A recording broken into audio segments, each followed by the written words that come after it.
电梯门打开的一刹那，失散30年的母女彼此终于相见。可下一秒，悲剧就发生了，母亲的脖子上突然出现一道血痕，而母亲进入电梯与女儿会面的这个期间，这附近就没有第3个人出现过。本该激动拥抱的初次团聚，也秒变成了遗憾离别的最后一面。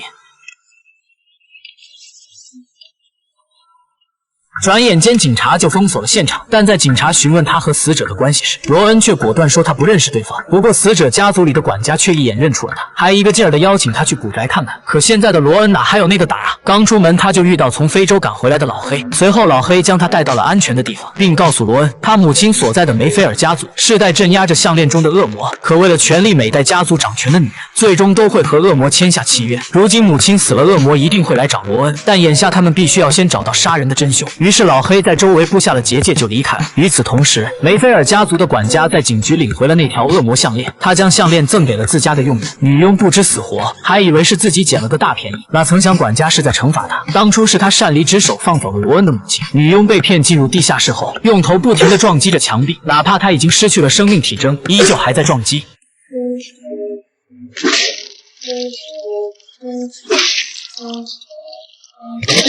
反观罗恩这边，大楼突然响起警报。当他下楼后，发现是虚惊一场。也就在此时，他看到了一伙类似狂欢节的队伍。一位极美的老太太主动搭讪，请罗恩喝酒。在他喝酒的同时，老太太竟变回了恶魔。之后，罗恩忘乎所以，跟随着狂欢的队伍一路唱跳。不知不觉，他进入了幻境。在这里，明明死去的母亲竟还活着。紧接着，母亲就引导女儿和恶魔签下新的契约。此时，他突然清醒，意识到母亲已死，自己是身处恶魔制造的陷阱。另一边，老黑来到凶案现场的电梯，用手触摸四周，试图看到案发时的场景，但这次他失败了。很明显，已经有人动过了手脚。没办法，他只能扮成记者，去接触罗恩母亲的尸体。一瞬间，他真切的感同身受的知道，作为一个母亲被囚禁的辛酸血泪的一生。同时，他也看到了杀死罗恩母亲的凶手。等老黑回到安全屋后，发现不对，立刻去触摸墙壁，他感觉到了恶魔的气息。恰好此时罗恩也赶了回来。早上，管家进入地下室，准备从佣人的身上取回项链，可摸索了半天，发现项链居然不见了。很快就到母亲出殡的这一天，女人的舅舅利用整理妆容的机会，在尸体上寻找着丢失的项链。要下葬时，老黑接到凶手被抓到的消息。等他赶到警局，认出对方就是杀死罗恩母亲的凶手，但他们还不知道的是，刚得到的线索马上就要失效了。